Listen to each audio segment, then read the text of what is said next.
Hello friends, welcome to study with crazy गुरु।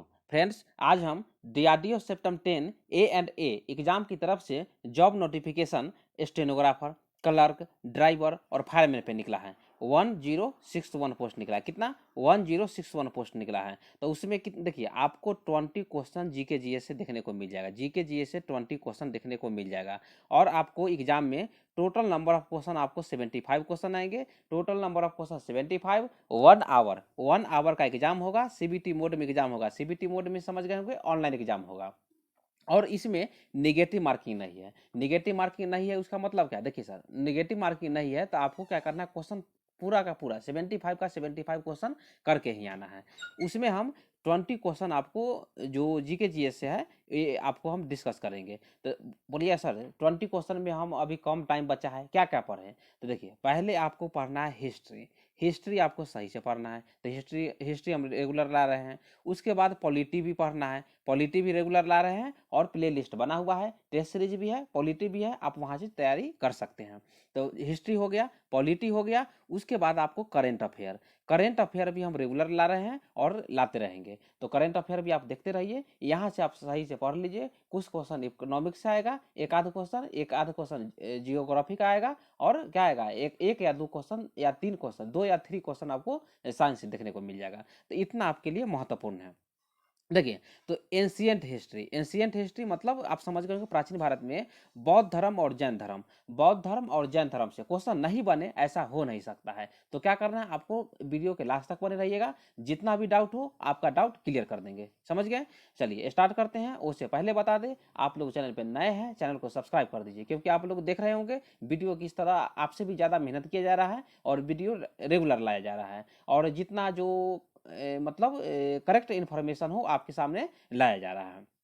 देखिए, ये number note कर लीजिए, 7564864459। शशि कुमार के नाम से नंबर सेव कर लीजिए। कोई भी डाउट हो व्हाट्सएप के माध्यम से, कमेंट के माध्यम से पूछ सकते हैं। और ई बुक लेना हो, क्योंकि देखिए सर, ई बुक नहीं लीजिएगा। ई बुक क्या है, बौद्ध धर्म जैन धर्म आपको बताती है। एक बार ई बुक से आप रिवीजन कर लीजिए, डाउट क्लियर हो जाएगा। क्या करना है, सिर्फ नज़र से देखते चले जाइए। जितना भी आपको करंट अफेयर का नोट्स पढ़ाया जा रहा है, जो जो ई बुक लिए हुए हैं उनको जो व्हाट्सअप ग्रुप में ज्वाइन किया गया है, और उनको ई बुक रेगुलर भेज दिया जाता है। तो आप लोग भी नहीं लिए हैं तो ई बुक लेके, और कितना प्राइस है, मात्र 70 रुपीज़। क्या 70 रुपीज़ ज़्यादा प्राइस? नहीं, 70 रुपीज़ कुछ प्राइस नहीं है। बोलिए सर, 70 रुपीज़ कुछ प्राइस नहीं है, हम ई बुक ले सकते हैं। तो आप ई बुक ले लीजिए और तैयारी को बेहतर बनाइए। स्टार्ट करते हैं। देखिए, आज का फर्स्ट क्वेश्चन है। फर्स्ट क्वेश्चन क्या है? देखिए, फर्स्ट क्वेश्चन है, भगवान महावीर ने मोक्ष की प्राप्ति कहाँ की थी? तो बोलिए सर, क्या क्वेश्चन पूछा है, भगवान महावीर ने मोक्ष की प्राप्ति कहाँ की थी? तो कहाँ पे की थी? पावापुरी में। देखिए, भगवान महावीर ने पावापुरी में मोक्ष की प्राप्ति किए थे। पावापुरी बिहार राज्य के नालंदा जिले में स्थित है। कहाँ पे? नालंदा जिले में स्थित है, पटना से नजदीक है, याद रखिएगा। इसे अप्पापुरी भी कहा जाता था, जिसका अर्थ क्या है, पाप रहित नगर। जहाँ पे कोई पाप नहीं होता होगा उसे अप्पापुरी या पावापुरी कहा जाता है। समझ गए होंगे? उसके बाद आपको बता दें, देखिए जैन धर्म के बारे में थोड़ा सा बता दें। किसके बारे में? जैन धर्म के बारे में बता दें। तो बोलिए सर, जैन धर्म। देखिए, जैन धर्म का जो जानकारी है ऋग्वेद से भी मिलती है। कहाँ से? ऋग्वेद से भी मिलती है। उसके बाद बता दूं, जो सिंधु घाटी से जो मिले जैन अवशेष है, सिंधु घाटी सभ्यता से जो जैन अवशेष मिला है, वहां से जैन धर्म का सबसे प्राचीन धर्म होने का प्रमाण मिलता है। सबसे प्राचीन धर्म होने का प्रमाण मिलता है, याद रखिएगा। कहाँ से? सिंधु घाटी सभ्यता से।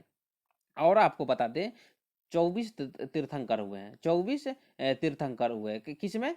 24 तीर्थंकर हुए हैं आपका जैन धर्म में। तो बोलिए सर, फर्स्ट तीर्थंकर कौन था? तो फर्स्ट तीर्थंकर कौन था बताइए? तो फर्स्ट तीर्थंकर जो था, ऋषभ देव था। कौन था? ऋषभ देव। ऋषभ देव को आप आदिनाथ बोलिए या वृषभनाथ बोलिए, समझ गए ना? तो आदि पुरुष भी पूछ दे या प्रथम तीर्थंकर पूछ दे, तो ऋषभ देव, आदिनाथ या वृषभ देव, सबका नाम एक ही है। और आपको बता दें, जो ऋषभ देव है, ऋषभ देव का जो मतलब प्रतीक है, प्रतीक चिन्ह क्या है, बैल है या वृषभ है, समझ गए होंगे। और आपको बता दें, 23वें तीर्थंकर पूछ देगा। 23वें तीर्थंकर कौन है? तो पार्श्वनाथ जी है। पार्श्वनाथ जी का जो मतलब प्रतीक है, सर्प है। क्या है? सर्प मतलब सांप है, समझ गए होंगे। ये सब नोट किए जाइए, क्वेश्चन आपको देखने को मिल जाएगा। 24वें तीर्थंकर।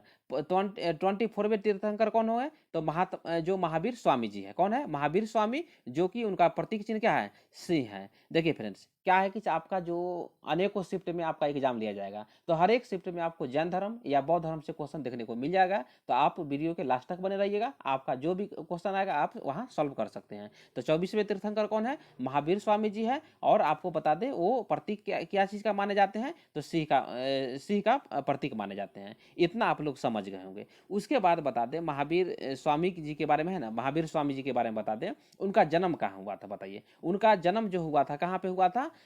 कुंडग्राम वैशाली में हुआ था। कहाँ पे? कुंडग्राम वैशाली में हुआ था। कब हुआ था? 540 बीसी में हुआ था। 540 बीसी में कुंडग्राम वैशाली में हुआ था। उसके बाद आपका मोक्ष की प्राप्ति बोलिए या मृत्यु बोलिए, कब हुआ था? 468 बीसी में। कहाँ पे? 468 बीसी में। ऐसा भी क्वेश्चन देखने को मिल जाएगा, पावापुरी में हुआ था। कहाँ पे? पावापुरी में हुआ था। तो इतना समझ गए। उसके बाद और थोड़ा बता दें, क्वेश्चन आपको देखने को मिल जाएगा, भगवान महावीर के जो बचपन का नाम क्या था? तो बचपन का नाम क्या था? वर्धमान था। ये सब नोट किए रहिए, एक पेन ले लीजिए, नोट करते रहिए। तो वर्धमान था। उसके बाद आपको क्वेश्चन पूछ देगा, महावीर स्वामी के पिताजी का नाम क्या था? पिताजी का नाम क्या था? सिद्धार्थ था। और माता का नाम क्या था? त्रिशाला था। और पत्नी का नाम पूछ देता अक्सर, तो पत्नी का नाम क्या था? यशोदा है। क्या है? यशोदा है। समझ गए होंगे। उसके बाद बता दें, महावीर स्वामी के एक पुत्री थी। पुत्री का भी नाम पूछ देगा तो क्या है? प्रिय दर्शनी है। क्या है? प्रिय दर्शनी है। पुत्री का नाम आपको बता दिए, प्रिय दर्शनी है। उसके बाद आपको बता दें, एक क्वेश्चन और पूछ देगा, महात्मा जो महावीर स्वामी जी है कब गृह त्याग किए थे? तो 30 वर्ष की आयु में गृह त्याग किए थे। और उनको ज्ञान की प्राप्ति करने में 12 वर्ष लगे थे, मतलब 12 ईयर लग गया था। और महात्मा बुद्ध को कितना वर्ष लगा था? 6 वर्ष लगा था, मतलब 6 ईयर्स लगा था। तो देख लीजिए, आप लोग भी तैयारी करते हैं, जो जो नए होंगे तो वो टेंशन लेने की बात नहीं है। देखिए, ज्ञान की प्राप्ति लेने में थोड़ा टाइम लगता है, याद रखिएगा। और जो पुराने होंगे तो उनको तो ये सब आता ही होगा, याद रखिएगा। समझ गए ना। उसके बाद नेक्स्ट क्वेश्चन पे आते हैं। तो इतना बता दिए ना, इतना आपके लिए जानकारी महत्वपूर्ण है। और जो भी जानकारी आएगा आगे हम आपको डिस्कस कर देंगे। इतना समझ गए ना। उसके बाद नेक्स्ट क्वेश्चन है, महावीर जिन्हें पाली साहित्य में निगंथ नाटपुत के नाम से जाना जाता है, ने किस धर्म की स्थापना की थी? तो किस धर्म की स्थापना की थी आपको बता दिए, जैन धर्म के। और 24वें तीर्थंकर थे। 24वें तीर्थंकर थे, याद रखिएगा। इतना समझ गए होंगे। नेक्स्ट क्वेश्चन पे आते हैं। नेक्स्ट क्वेश्चन क्या है? उस पवित्र शहर का नाम बताइए जिसे प्रथम एवं चतुर्थ जैन तीर्थंकरों का जन्म स्थान माना जाता है। प्रथम और चतुर्थ जैन तीर्थंकरों का जो जैन धर्म जो मतलब क्या बोलते हैं, जन्म स्थान माना जाता है, वो क्या है? अयोध्या। तो बोलिए सर, प्रथम जैन तीर्थंकर कौन थे बताइए। तो आपको बताए थे ना, उनको क्या बोला जाता है? ऋषभ देव या आदिनाथ या ऋषभनाथ बोलते हैं। तो उनका जो जन्म स्थान कहाँ पे है? अयोध्या। अयोध्या भी कहाँ पे है? समझ गए होंगे, यूपी में अयोध्या है। इतना आपके लिए जानना महत्वपूर्ण है। और चौथे जो तीर्थंकर कौन थे? अभिनंदन नाथ थे। क्या थे? अभिनंदन नाथ थे। नेक्स्ट क्वेश्चन देखते हैं। नेक्स्ट क्वेश्चन है, जैन दर्शन के अनुसार जिन शब्द का अर्थ है बताइए। एक क्वेश्चन आपके लिए महत्वपूर्ण है, जितना बताते हैं आप नोट कर लीजिए। जिन का मीनिंग क्या हो जाता है? जिन का मीनिंग विजेता होता है। जिन का मीनिंग विजेता होता है, समझ गए होंगे। उसके बाद क्या है? अरहत। अरहंत। अरहत। अरहत का मीनिंग क्या होता है? योगी होता है। निर्ग्रंथ। बोले ऐसा, निर्ग्रंथ। निर्ग्रंथ का मीनिंग क्या होता है? बंधन रहित, जो बंधन में न बंधे हो, निर्ग्रंथ हो गए। समझ गया।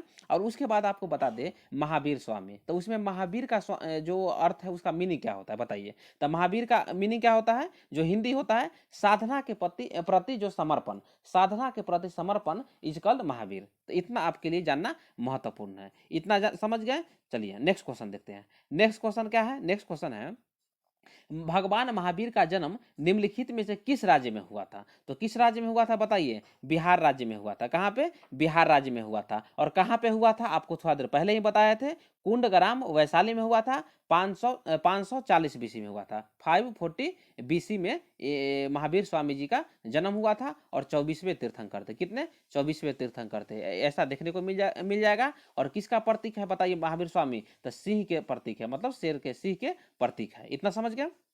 नेक्स्ट क्वेश्चन पे आते हैं।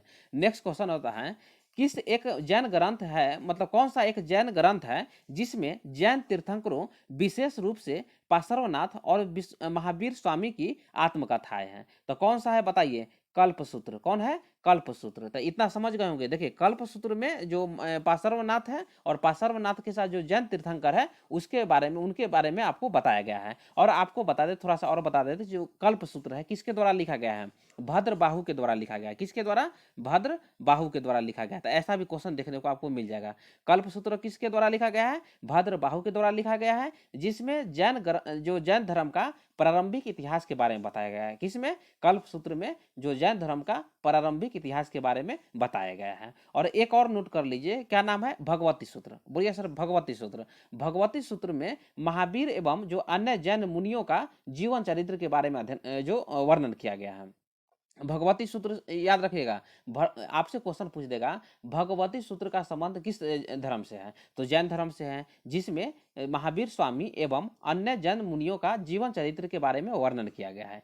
इतना समझ गए। उसके बाद एक चीज और देख लीजिए, क्या लिखा हुआ है? सॉरी, आगम लिखा हुआ है। क्या लिखा हुआ है? आगम। बोलिए सर, आगम। आगम का मीनिंग क्या होता है? जैन साहित्य को आगम कहा जाता है। इतना आपके लिए जानना जरूरी है। क्या? जैन साहित्य को आगम कहा जाता है। चलिए थोड़ा सा हम आंसर देख लेते हैं, क्या है? कल्पसूत्र एक जैन ग्रंथ है जिसमें जैन तीर्थंकरों, विशेषकर पार्श्वनाथ और महावीर की आत्मकथा है। इतना हम आपको पहले भी बताए हैं। उत्तराध्यापन सूत्र श्वेतांबर जैनियों की सबसे महत्वपूर्ण पवित्र पुस्तकों में से एक है। याद रखिएगा। आदि पुराण एक दिगंबर भिक्षु जिन सेना द्वारा, या जिन सेन बोलिए, या जिन सेना द्वारा रचित 9वीं शताब्दी की संस्कृत कविता है। कौन सी कविता है? संस्कृत कविता है। उसके बाद देखिए महापुराण। महापुराण राष्ट्रकूट शासक अमोघ वर्ष के शासन के दौरान बड़े पैमाने पर आचार्य का क्या नाम था? जिनसेन द्वारा रचित एक प्रमुख जैन ग्रंथ है। तो ये भी याद रखिएगा, महापुराण जिनसेन द्वारा रचित एक जैन ग्रंथ है। और किसके शासनकाल में? राष्ट्रकूट शासक कौन था? अमोघ वर्ष था। तो इतना आपके लिए जानना महत्वपूर्ण है। नेक्स्ट क्वेश्चन पे आते हैं। नेक्स्ट क्वेश्चन क्या है बताइए? प्रथम बौद्ध संगीति के बारे में कहा जाता है कि इसे किसके द्वारा संरक्षण किया गया था? तो देखिए क्वेश्चन वीवीआई क्वेश्चन है, याद रखिएगा। तो क्वेश्चन आपको क्या है? प्रथम बौद्ध संगीति। लेकिन इससे पहले आपको बता दें, पहले हम थोड़ा सा जैन धर्म के बारे में है तो थोड़ा सा और बता देते हैं, उसके बाद हम बौद्ध पे आ जाएंगे। समझ गए फ्रेंड्स? तो चलिए जैन धर्म के बारे में थोड़ा और बता दें। जैन साहित्य जो है अर्धमगही भाषा में लिखा गया है। किसमें? ये नोट कर लीजिएगा, क्वेश्चन आपको देखने को मिल जाएगा। अर्धमगही भाषा में जैन साहित्य जो है लिखा गया है। इसमें कितना अंग है? तो 12 अंग है। कितना? 12 अंग है, जिसमें जैन सिद्धांत के बारे में बताया गया है। इतना समझ आइएगा। अंग कितना है? 12 है। उपांग भी कितना है? 12 है। याद रखिएगा, अंग 12 है, उसमें जैन सिद्धांत के बारे में बताया गया है। इतना समझ गए। उसके बाद थोड़ा सा और बता दे। देखिए जब महावीर स्वामी का मृत्यु हो जाता है तो जैन धर्म जो है मतलब दो समुदाय में विभाजित हो जाता है। एक क्या नाम है? एक का नाम है श्वेतांबर, दूसरा का नाम है दिगंबर। श्वेतांबर बोलिएगा सर, श्वेतांबर का मीनिंग क्या? जो श्वेत वस्त्र पहनते हो। उसमें क्या है? स्त्री के लिए मोक्ष की प्राप्ति था। किसमें? श्वेतांबर में। और संस्थापक कौन था? स्थूलभद्र था। इतना नोट कर लीजिएगा। उसके बाद आते हैं हम दिगंबर में। क्या है? दिगंबर है ना, दिगंबर नोट कर लीजिएगा। क्वेश्चन ऐसे देखने को मिल जाता है।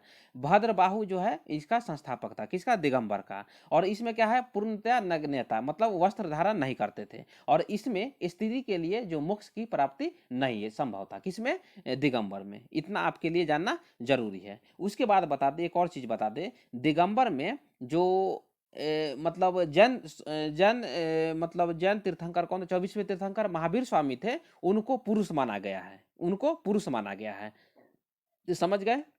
और श्वेतांबर में महावीर स्वामी को की मूर्ति का पूजा किया जाता है। इतना आपके लिए जानना जरूरी है। उसके बाद थोड़ा सा हम और बता दें। जो जैन सभा हुआ था, प्रथम हुआ था, फर्स्ट हुआ था और सेकेंड हुआ था। तो ये आप नोट कर लीजिए।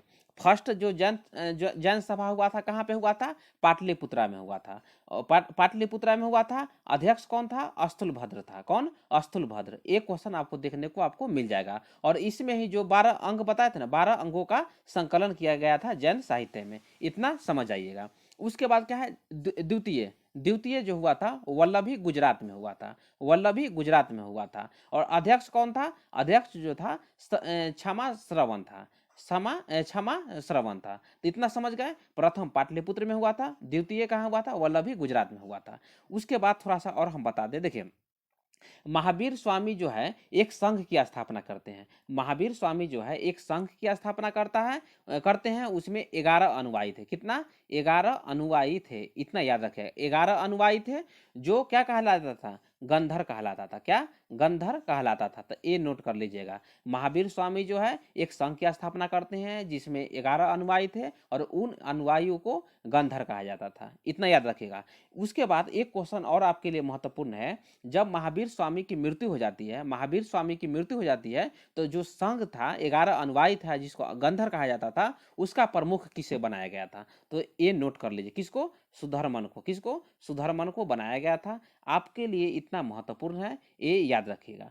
इतना समझ गए ना। और आपको एक और क्वेश्चन बता दें, महावीर स्वामी, महावीर स्वामी से एक क्वेश्चन पूछ देगा, प्रथम उपदेश कहाँ दिए थे? प्रथम उपदेश कहाँ दिए थे? राजगृह में दिए थे। तो ये नोट कर लीजिए, प्रथम उपदेश कहाँ दिए थे? राजगृह में दिए थे। समझ गए? उसके बाद एक क्वेश्चन और पूछ देगा, प्रथम शिष्य कौन था? तो प्रथम शिष्य कौन था? जमाली था। कौन था? जमाली था। तो देखिए फ्रेंड्स, क्वेश्चन आपको जैन धर्म से इतना क्वेश्चन आपको देखने को मिल जाएगा। समझ गए ना। उसके बाद एक क्वेश्चन और पूछ देगा, त्रिरत्न क्या है? त्रिरत्न का संबंध किस धर्म से है? ऐसा क्वेश्चन बहुत सारे एग्जाम में पूछे गए हैं और स्टूडेंट जो है क्वेश्चन गलत करके आ जाते हैं। तो आपको क्वेश्चन गलत नहीं करना है क्योंकि आप study with crazy Guru channel पे पढ़ रहे हैं, याद रखिएगा। और जितना भी हम अपना तरफ से जितना भी आपको जानकारी हो, सटीक जानकारी देना चाहते हैं जो एग्जाम में पूछे जाते हैं। तो त्रिरत्न, त्रिरत्न का संबंध किससे है? जैन धर्म से है। उसमें त्रिरत्न बताया गया है, एक सम्यक दर्शन, सम्यक ज्ञान और सम्यक आचरण। क्या? सम्यक दर्शन, सम्यक ज्ञान, सम्यक आचरण, इतना समझिएगा। और आपको बता दें, 5 महावर्तों में अहिंसा, अहिंसा का जो महत्व दिया गया है सर्वाधिक दिया गया है। किसके द्वारा? तो महावीर स्वामी जी के द्वारा अहिंसा को जोड़ा गया है। और 4 जो महावर्त था जो पार्श्वनाथ लाए थे, और 5वां जो महावर्त था अहिंसा को महावीर स्वामी जी के द्वारा जोड़ा गया है। तो एक क्वेश्चन आपको दिखने को मिल जाएगा, 5वां क्या है? अहिंसा महावीर स्वामी जी के द्वारा जोड़ा गया है महावर्त में। इतना आपके लिए जानना मतलब क्या है, जरूरी है। इतना समझ गया ना। चलिए नेक्स्ट क्वेश्चन पे आते हैं, क्योंकि नेक्स्ट क्वेश्चन से पहले आपको एक और चीज बता दें। जैन धर्म में राजस्थान वाले आप लोग जानते होंगे, क्योंकि देखिए राजस्थान वाले के लिए एक बता देते हैं और आपसे भी क्वेश्चन पूछ देता है। जो माउंट आबू, माउंट आबू जानते हैं? दिलवारा माउंट आबू में दिलवारा मंदिर है। क्या? माउंट आबू में दिलवारा मंदिर है, उसका निर्माण किसके द्वारा किया गया था? तो बिमल शाह के द्वारा, बिमल शाह के द्वारा किया गया था। ये बहुत सारे एग्जाम में पूछे गए हैं, आपसे भी पूछे जाने की संभावना है। माउंट आबू में जो दिलवारा मंदिर है उसका निर्माण किसके द्वारा किया गया था? बिमल शाह के द्वारा किया गया था, राजस्थान में है। और ये वहाँ पे जैन मंदिर वहाँ पे है। तो देखिए फ्रेंड्स, तो जैन धर्म के बारे में जितना विशेष जानकारी था हम बता दिए हैं, क्योंकि क्वेश्चन यहाँ से पूछे जाते हैं, इसीलिए हम पूरा मेहनत के साथ आपको क्वेश्चन बता दिए हैं। अब हम नेक्स्ट क्वेश्चन पे आते हैं। नेक्स्ट क्वेश्चन क्या है? गौतम बुद्ध के बारे में, मतलब बौद्ध धर्म से क्वेश्चन यहाँ से पूछे गए हैं और बहुत सारे एग्जाम में ये क्वेश्चन देखने को आपको मिल गए हैं। हम आपको इसके बारे में और जानकारी बता देते हैं। फर्स्ट क्वेश्चन क्या है इसमें? देखिए 56 क्वेश्चन है बौद्ध धर्म में। प्रथम बौद्ध संगीति के बारे में कहा जाता है कि इसे किसके द्वारा संरक्षण दिया गया था? तो प्रथम बौद्ध संगीति किसके द्वारा जो संरक्षण दिया गया था? अजात शत्रु, अजात शत्रु के द्वारा मतलब क्या किया गया था? अजात शत्रु के द्वारा संरक्षण दिया गया था।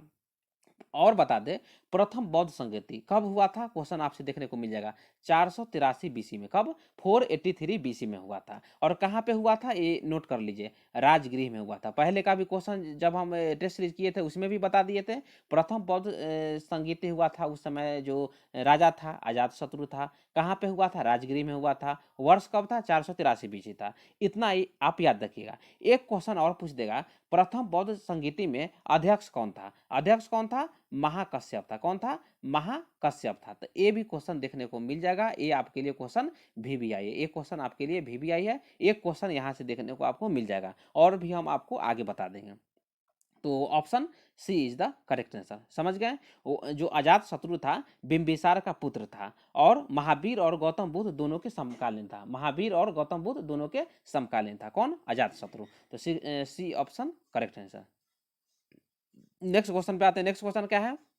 नेक्स्ट क्वेश्चन है, चेठियागिरी विहार सांची में मनाया जाने वाला एक कौन सा त्योहार है? बताइए। चेठियागिरी विहार, तो विहार जहां समझिएगा तो आप समझ जाइएगा बौद्ध धर्म से संबंधित है। तो option D is the correct answer. बढ़िया सर। सांची, सांची कहाँ पे है? सांची आपका मध्य प्रदेश में। कहाँ पे? मध्य प्रदेश में है, विदिशा के पास में है। विदिशा और भोपाल के बीच में कौन है? सांची है। तो आप लोग समझ गए हो, वहां पे स्तूप जो है वहां प्रसिद्ध है। देखिए, चेथिया गिरी विहार सांची में मनाया जाने वाला एक बौद्ध त्योहार है। यह बुद्ध के शुरुआती शिष्यों में से दो, कौन कौन नाम था, साईपुत और महामोगलना के अवशेषों को देखने के लिए हजारों बौद्ध भिक्षुओं और जो तीर्थयात्री है वो सांची में आकर्षित करने के लिए मनाया जाने वाला त्योहार है। समझ गए होंगे, वहां पे बहुत सारे जो तीर्थयात्री बोलिए या बौद्ध भिक्षु बोलिए, सांची में इकट्ठा होते हैं इस त्योहार में। नेक्स्ट क्वेश्चन क्या है, सबसे पहले बौद्ध ग्रंथ लिखे गए थे, तो बताइए बौद्ध ग्रंथ आपको सबसे पहले किस भाषा में लिखे गए थे, पाली भाषा में लिखे गए थे। तो क्वेश्चन देखिए, क्वेश्चन ये आपके लिए महत्वपूर्ण है, यहाँ से क्वेश्चन देखने को आपको मिल जाता है। किस भाषा में लिखे गए थे, तो पाली भाषा, option A is the correct answer. समझ गए। सबसे प्राचीन बौद्ध ग्रंथ पाली में लिखे गए थे। पाली कैनन, जिसे त्रिपिटका, पाली ट्रिपल बास्केट भी कहा जाता है। बौद्ध धर्म की शाखा थेरवाद, थेरवाद का मीनिंग समझते हैं ना, बुजुर्गों का मार्ग, मतलब बुजुर्गों का मोक्ष की जो प्राप्ति करते हैं मार्ग, की पाली में पहली बार दर्ज किया गया पूर्ण सिद्धांत है। इतना समझ गया। नेक्स्ट क्वेश्चन क्या है, नेक्स्ट क्वेश्चन है, निम्नलिखित में से कौन बौद्ध स्थल उत्तर प्रदेश में स्थित है, तो आप लोग समझ गए होंगे सारनाथ। कौन है, सारनाथ। और आप लोग बताइए सारनाथ, सारनाथ क्या है बताइए, सारनाथ क्यों प्रसिद्ध है बताइए। तो आपको बता दें, जब गौतम बुद्ध को ज्ञान की प्राप्ति हुआ था, गौतम बुद्ध को जब 6 वर्ष पश्चात 6 वर्ष पश्चात 35 ईयर वर्ष में पीपल वृक्ष के नीचे बोध गया में जब ज्ञान की प्राप्ति हुआ था, उसके बाद प्रथम उपदेश भी पूछ दे, क्योंकि क्वेश्चन पूछ देता है, प्रथम उपदेश गौतम बुद्ध के द्वारा कहाँ पे दिया गया था, तो सारनाथ में दिया गया था। कहाँ पे, सारनाथ में दिया गया था। तो क्वेश्चन आपको जानना जरूरी है। और आपको बता दें, उस समय आपसे क्वेश्चन पूछ देगा, जब प्रथम उपदेश सारनाथ में दिया गया था तो शिष्यों की संख्या कितने था, कितना शिष्य था, तो 5 शिष्य को वो ज्ञान, जो मतलब ज्ञान है वो मतलब बांटे थे। समझ गए होंगे। सारनाथ उत्तर प्रदेश में स्थित एक प्रसिद्ध बौद्ध स्थल में से एक है। सारनाथ गंगा और वरुणा नदियों के संगम के पास स्थित है। यहीं पर बुद्ध ने ज्ञानोदय के बाद धर्म सत्य के चक्र की गति में स्थापित करते हुए पहला उपदेश दिया था। तो हम तो पहले ही आपको बता दिए थे। तो 59 का option B is the correct answer.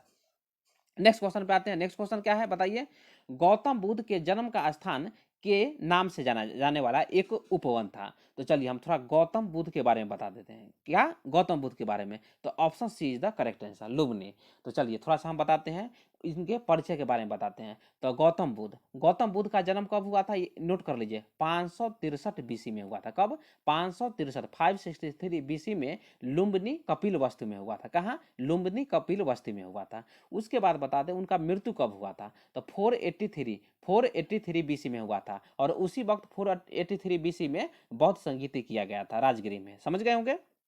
तो उनका मृत्यु कब हुआ था, 483 बीसी में कुशीनगर में हुआ था। कुशीनगर में हुआ था, कहाँ, यूपी में है अभी। वर्तमान में 80 वर्ष उम्र में हुआ था, 80 वर्ष उम्र में हुआ था। इतना समझ गए। उसके बाद उनके पिताजी का नाम बताते हैं। तो पिताजी का नाम क्या है, सुधोधन है, जो कि कपिल वस्तु के राजा है। माता का नाम क्या है, महामाया है, जो कि कोलीय वंश से संबंध रखती थी, कोलीय वंश से संबंध रखती थी। कौन, महामाया। उसके बाद आपको बताए, जब महामाया की मृत्यु हो जाती है, उनकी माता की मृत्यु हो जाती है, तो उनकी जो सौतेली माता होती है, मौसी बोलिए, उनका नाम क्या है, प्रजापति गौतमी द्वारा उनको मतलब देखभाल किया जाता है। इतना समझ गए होंगे।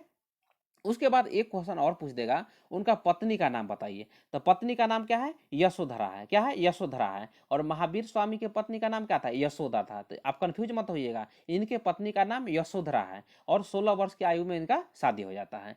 उसके बाद एक चीज और बता दे, महावीर स्वामी का जो एक पुत्री हुआ था, उसका नाम प्रियदर्शनी था। लेकिन महात्मा जो बुद्ध है, उनका एक पुत्र हुआ था। और उनका नाम भी आपको पूछ देगा, तो क्या नाम है, राहुल। क्या नाम है, राहुल। तो इतना समझ गए गौतम बुद्ध के बारे में। उसके बाद आपको बता दें, गृह त्याग कब किए थे, 29 वर्ष में वो गृह त्याग किए थे। 29 वर्ष में वो गृह त्याग किए थे। और 6 वर्ष बाद मतलब 35 वर्ष की आयु में उनको ज्ञान की प्राप्ति हो जाता है। और जो गृह त्याग किए थे उनको क्या, उसका मतलब क्या बोला जाता है उनको, तो महाभिनिष्क्रमण बोला जाता है। जो गृह त्याग किए थे ना, तो गृह त्याग को क्या कहा जाता है, महाभिनिष्क्रमण कहा जाता है। इतना समझ गए हम।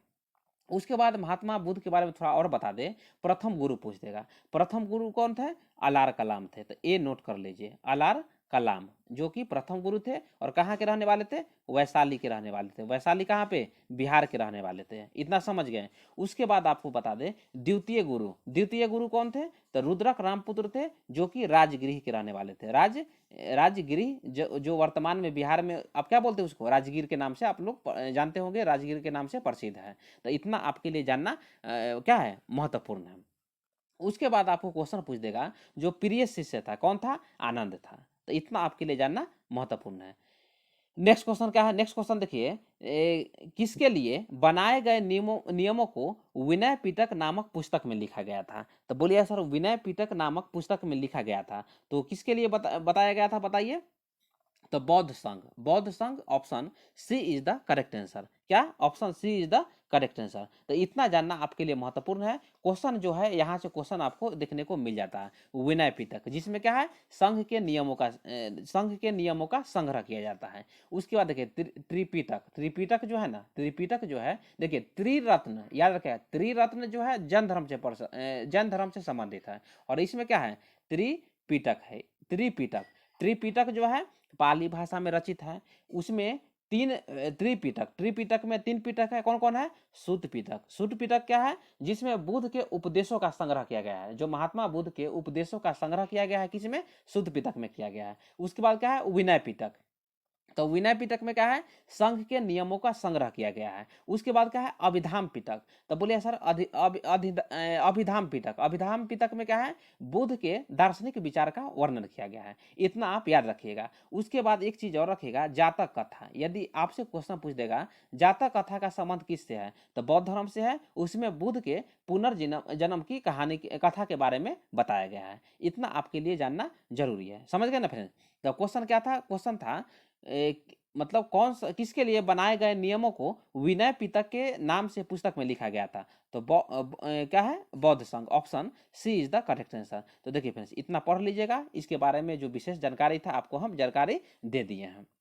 नेक्स्ट क्वेश्चन पे आते हैं। नेक्स्ट क्वेश्चन क्या है, निम्नलिखित में से किस स्थान पर भगवान बुद्ध ने 4 आर्य सत्यों पर अपना पहला उपदेश दिया था। तो कहाँ पे दिया था, आपको कितना बार बता दिए हैं, सारनाथ में दिया था।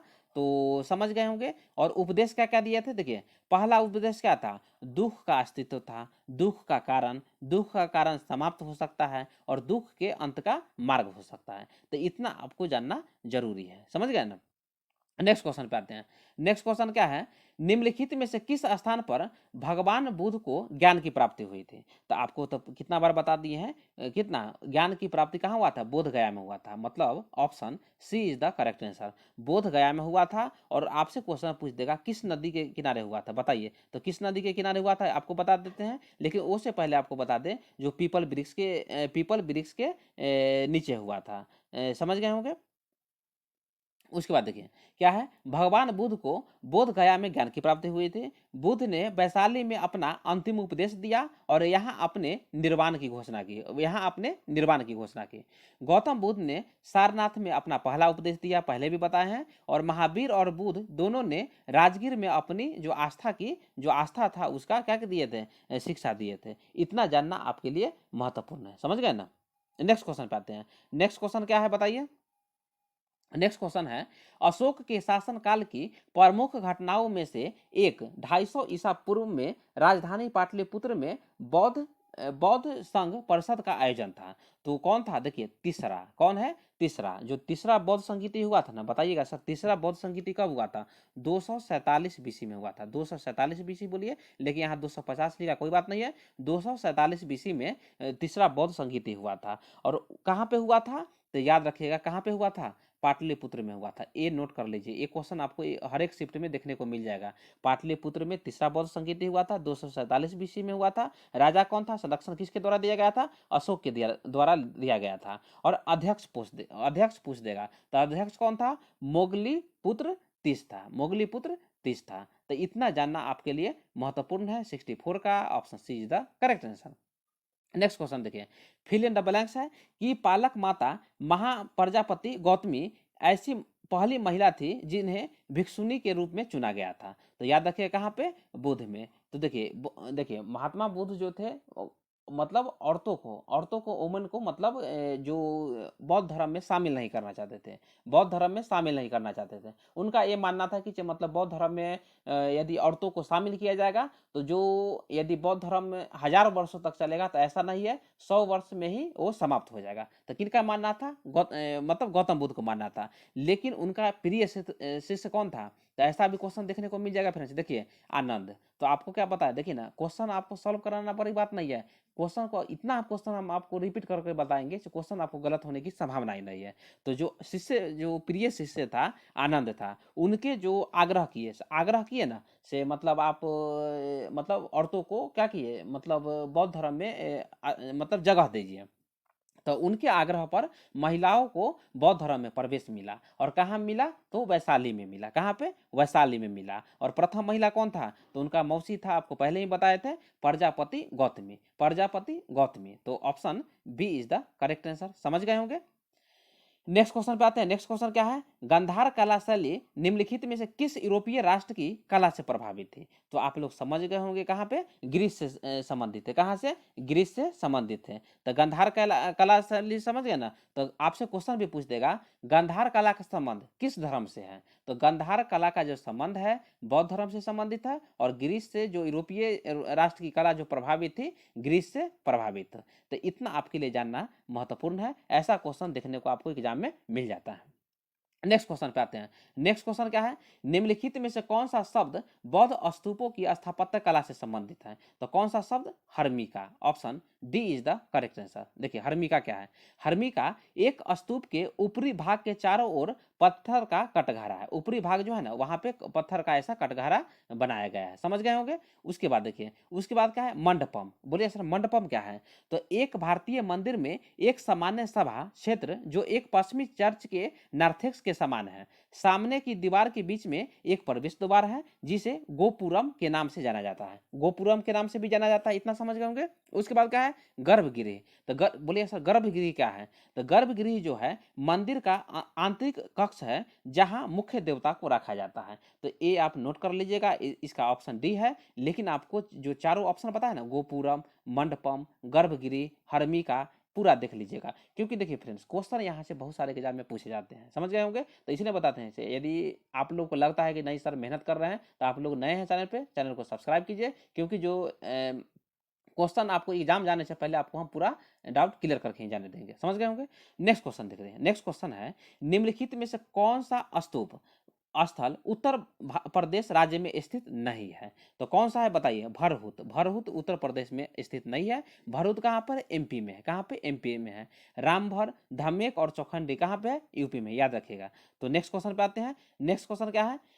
निम्नलिखित में से कौन सा मौर्य शासक बौद्ध धर्म का अनुयायी था? तो आप लोग समझ गए होंगे, आपको पहले भी बताए हैं। तीसरा बौद्ध संगति कौन करवाए थे? अशोक करवाए थे। कहाँ पे करवाए थे? पाटलिपुत्र में करवाए थे। 247 बीसी में, 247 बीसी में करवाए थे। और जो अध्यक्ष कौन था? मोगलीपुत्र तीस था। देखिए इतना आपको मतलब रिवीजन रहना चाहिए, मुंह पे रहना चाहिए कि इतना आंसर जो चारों बौद्ध संगति हुआ था ना, आगे हम आपको डिस्कस करते हैं, मतलब कंठर्क रहना चाहिए। एग्जाम में आपको देखने को मिल जाएगा। क्वेश्चन आप सही करके आ जाइएगा। नेक्स्ट क्वेश्चन देखिए। नेक्स्ट क्वेश्चन है ओडिशा में जोगर में कौन सा ऐतिहासिक स्थल स्थित है? तो इसका आंसर आप लोग समझ गए होंगे। इसका आंसर क्या होगा? Option B is the correct answer. Ashoka का शिला अभिलेख स्थल ओडिशा में जोगर में स्थित है। तो बहुत सारे एग्जाम में क्वेश्चन देखने को मिला है, आप लोग पढ़ लीजिएगा। नेक्स्ट क्वेश्चन है तीसरी बौद्ध परिषद किस शहर में आयोजित हुआ था? तो आप लोग को अभी भी बताए हैं पाटलिपुत्र में हुआ है। लेकिन ये आप स्क्रीनशॉट ले लीजिए या नोट कर लीजिए। और आपको ई बुक जो पीडीएफ है आपको ई बुक में भी दिया गया है, वहां से भी आप पढ़ सकते हैं। चलिए इसके बारे में एक बार और बता देते हैं, क्योंकि क्वेश्चन जो है यहाँ से भर भर के क्वेश्चन पूछे जाते हैं।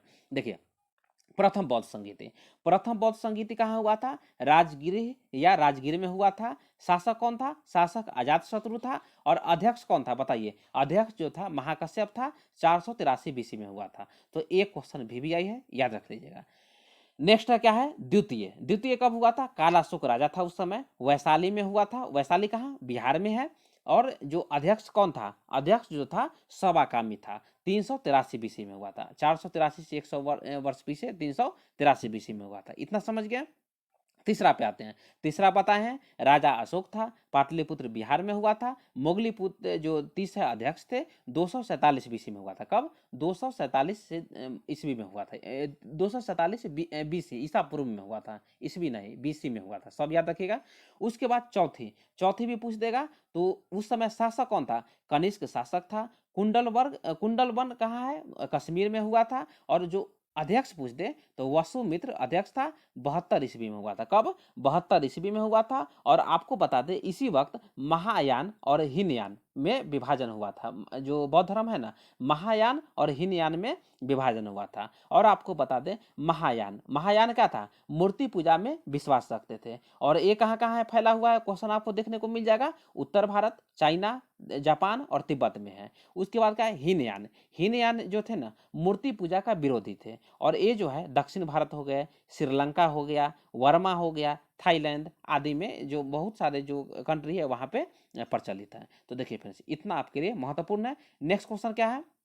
नेक्स्ट क्वेश्चन है, चार महान सत्यों की अवधारणा निम्नलिखित में से किस धर्म से संबंधित है? कहता किस धर्म से संबंधित है? बौद्ध धर्म से है। कौन कौन है? दुख, संसार में दुख है। समुदय, दुख के कारण है। निरोध, दुख के निवारण है। मार्ग, निवारण के लिए आस्तिक आस्तिक मार्ग है। तो इतना आपके लिए जानना जरूरी है। क्वेश्चन आपको देखने को मिल जाता है।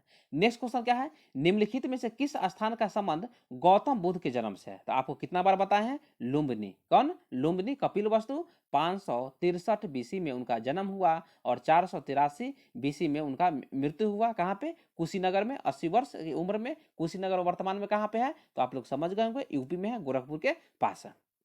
नेक्स्ट क्वेश्चन है, नेक्स्ट क्वेश्चन है, किस धर्म के भिक्षुओं के लिए चैत्य और विहारों का निर्माण किया गया था? तो जहां विहार आपको समझ आ जाएगा तो बौद्ध धर्म समझ गए होंगे। नेक्स्ट क्वेश्चन क्या है? नेक्स्ट क्वेश्चन जो कि आज का लास्ट क्वेश्चन है, बौद्ध भिक्षुओं के लिए बनाई गई लोमस ऋषि गुफा किस राज्य में स्थित है? तो कहाँ पे स्थित है? बिहार में स्थित है। देखिए, लोमस ऋषि गुफा को लोमस ऋषि की कुटी भी कहा जाता है।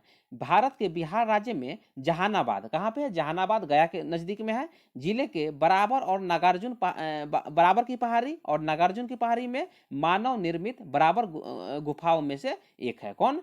तो याद रखिएगा, बौद्ध भिक्षु जो है ऋषि गुफा वहां पे है।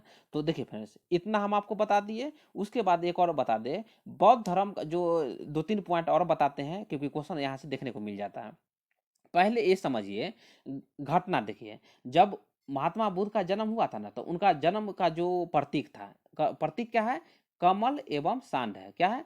कमल एवं सांड है। तो ऐसा क्वेश्चन देखने को मिलेगा, ये नोट कर लीजिएगा। जन्म का प्रतीक क्या था? कमल एवं सांड था। उसके बाद गृह त्याग, बोलिए सर, गृह त्याग, गृह त्याग याद रखेगा। गृह त्याग में क्या? घोड़ा प्रतीक है। क्या? घोड़ा प्रतीक है। तो क्वेश्चन यहाँ से देखने को मिल जाता है। उसके बाद आपको ज्ञान की प्राप्ति, तो ज्ञान की प्राप्ति आप समझ गए होंगे। ज्ञान की प्राप्ति ज्ञानी कहाँ हुए थे? तो पीपल वृक्ष के नीचे हुए थे, तो इसलिए इसका जो प्रतीक है पीपल है। उसके बाद आपको बता दें, निर्वाण मतलब मृत्यु, निर्वाण। तो निर्वाण में जो प्रतीक क्या है आप लोग समझ गए होंगे, स्तूप है। क्या है? स्तूप बोलिए या पद चिन्ह बोलिए। इतना आपके लिए जानना जरूरी है। एक क्वेश्चन और पूछ देगा, प्रथम उपदेश कहाँ दिए थे? सारनाथ में दिए थे। और आपसे क्वेश्चन पूछ देगा, जो सर्वाधिक उपदेश दिए थे। क्या? सर्वाधिक उपदेश दिए थे। देखिए फ्रेंड्स, ये सब नोट कर देते हैं। आप लोग एग्जाम देके आइएगा, क्वेश्चन आएगा, उसके बाद ये मत बोलिएगा सर क्वेश्चन नहीं आएगा, तो यही स्क्रीनशॉट आपको हम भेजेंगे सबसे पहले, याद रखिएगा।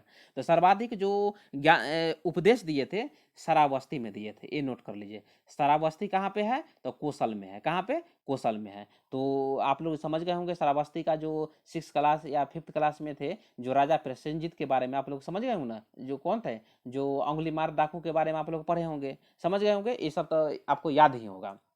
उसके बाद एक क्वेश्चन और पूछ देगा, अंतिम उपदेश कब दिए थे?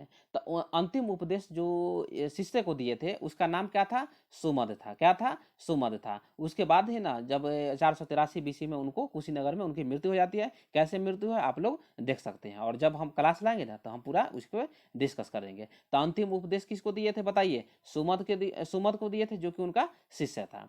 उसके बाद एक क्वेश्चन और पूछ देगा, बौद्ध धर्म का परम लक्ष्य क्या था? बौद्ध धर्म कोई अपनाता था तो उसका परम लक्ष्य क्या था? तो निर्वाण की प्राप्ति करना जो था, निर्वाण की प्राप्ति करना बौद्ध धर्म का परम लक्ष्य था। समझ गए होंगे। और बौद्ध संगीति के बारे में, जो बौद्ध सभा है उसके बारे में बता दिए हैं। बहुत सारे एग्जाम में क्वेश्चन पूछे जाते हैं। उसके बाद एक क्वेश्चन और पूछ देगा, बौद्ध धर्म में बोधिसत्व, बोधिसत्व का मतलब अर्थ क्या है बताइए? तो ऐसा व्यक्ति जो स्वयं तो निर्वाण प्राप्त कर चुका हो लेकिन अन्य व्यक्ति की सहायता करता है तो उसको क्या क्या बोला जाता है, बोधिसत्व कहा जाता है। तो इतना आपके लिए जानना जरूरी है। उसके बाद आपको बता दी एक चीज और, वर्ज्यान। वर्ज्यान जो है ना, वर्ज्यान क्या बताइए, वर्ज्यान में क्या हुआ है, आडंबर की प्रधानता थी। जो आडंबर थे ना, जो ढोंगी थे, वो ज्यादा थे किसमें, वर्ज्यान में।